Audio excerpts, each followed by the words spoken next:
It would be a gross understatement to say that these two have taken India by storm. And the raging debate to decipher which is more badass of the two has made the route of most drunken brawls in pubs all across India. So, in a matter of public interest, we've decided to take this issue in our own hands.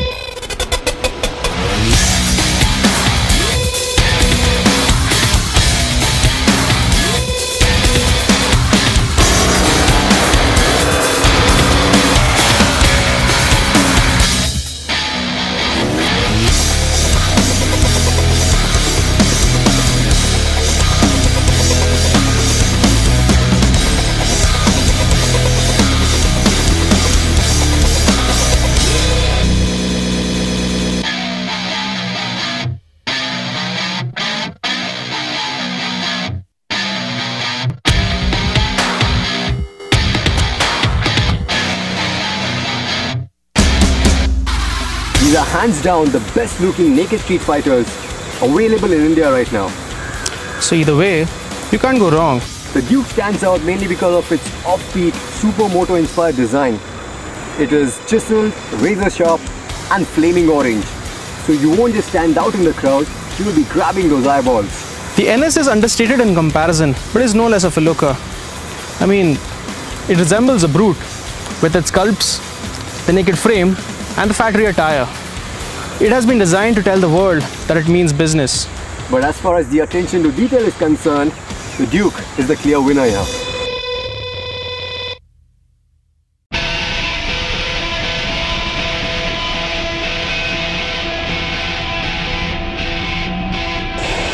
The Duke has been built for a purpose, and comfort did not rank very high on that plan.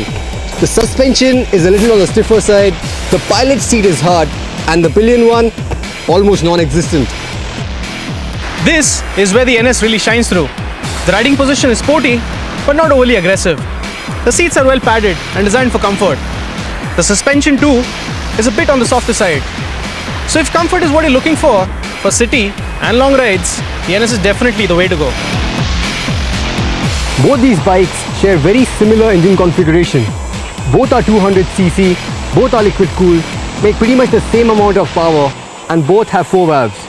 Even though the KTM is fuel injected with a single spark plug, whereas the NS is carbureted with 3 spark plugs for efficient combustion. But it is the way the power is delivered on these two bikes which really sets them apart. The Duke accelerates almost like a 2-stroke because of its short gearing and curve weight of just 136 kgs. And the double overhead camshafts ensure quick revs with minimum vibration. The power delivery on the NS is more linear, and its tall gearings means that you can accelerate hard, but it's not as exaggerated as that of the Duke. Also, the SOHC setup means that you can feel the engine stress off more at high RPMs compared to that of the Duke. So head on, the Duke does accelerate a shade faster than the NS.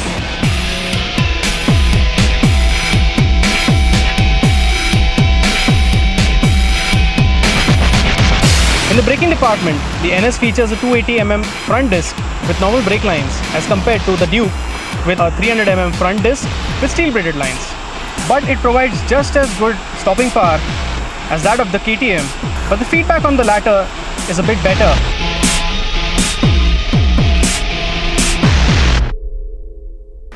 Both these bikes are neck to neck as far as the handling is concerned. The upright handlebars on both the bikes makes it very easy for the riders to tip the bike into the corners, and both feel planted all the way through. Although it is a little easier for the rider to anchor himself on the KTM Duke because of the rear set foot pegs and the sculpted tank design. On the NS, it takes a little more effort to lock your knee, but once you find the sweet spot on the tank and the foot pegs, the Pulsar provides a great body position to attack corners as well. Also, the linear power delivery and the tall gearing on the NS makes it a lot easier for new riders to ride that bike around corners, especially when compared to the sporty power delivery on the Duke, which requires much better throttle control. Experienced riders will love the Duke for this very reason.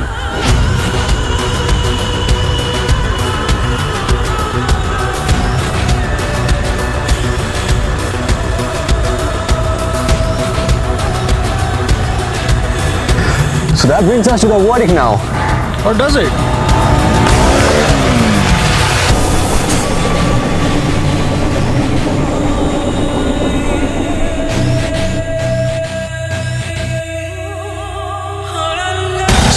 obviously cannot have this review without that. I mean, stunting is such an important part of both KTM as well as Bajaj, because that's what made them the brand they are today. But then when we were talking about stunting, we had to get a professional. And who's better than India's rising stunting star, Rishikesh Manke?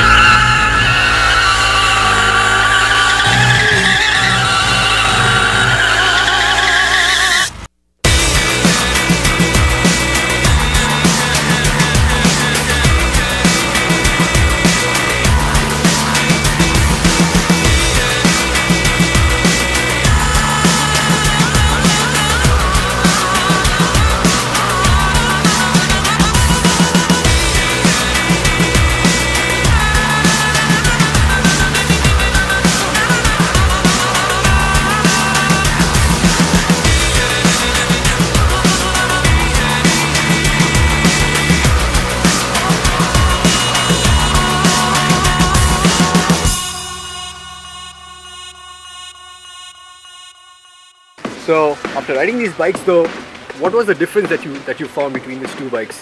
Like, is there any difference from the stunting point of view?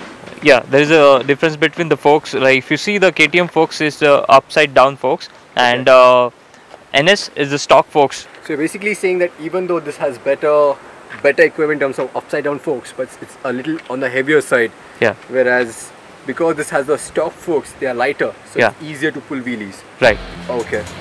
Also the handlebars are different. Does that make any difference at all? Yeah. If you use the single handlebar, it's very easy to pull wheelie on single handlebar as compared to the two-piece handlebar. So again, there the KTM has an advantage there, Yeah. but it's a single handlebar. Right. Okay. Balance, I was very good on the NS as compared to the KTM, just because of the brake system. I like this paddle as compared to the KTM. If you see the KTM paddle, it's very short and the round, so Correct. there is more chances to your leg get slip while doing a stunt riding or freestyling, anything. And lastly, what do you think of the power delivery? KTM is very aggressive as compared to the NS. Correct. And NS is very smooth as compared to the KTM. If you want to do the fastest wheelie, this bike is very best. And if you want to do the slow wheelies and freestyling, this bike is very best. So overall, I know you like both the bikes, but if you had to choose for any stunt show, what would be your first option? NS. NS? Yeah. Okay, fantastic. Alright, thank you so much. It was great having you and seeing you pull off those awesome wheelies. Now that we have ridden these bikes extensively, having ridden them back to back to see how they do, what are your impressions? Choosing between these two street fighters is simply a matter of mind and heart. Yeah, that's definitely a good way of putting it, because my heart would definitely go for the Duke because of its spunky power delivery. It makes even normal city commutes seem like a lip-smacking affair. But then if you sit down and listen to your mind, the NS makes a whole lot of sense. It's comfortable, it's versatile, it's good on looks, and it's evenly matched on power. Yeah, that's true. And another thing is, it also got the vote of a professional stunter. He said that this one was a better choice because it was more comfortable, making it a lot easier. And not to forget, it's a good 45,000 rupees cheaper than the Duke. So I think that's about it from our side, because we have done the testing and we have put the ball in your court now. So it's up to you to decide to go for your heart or to go for your mind.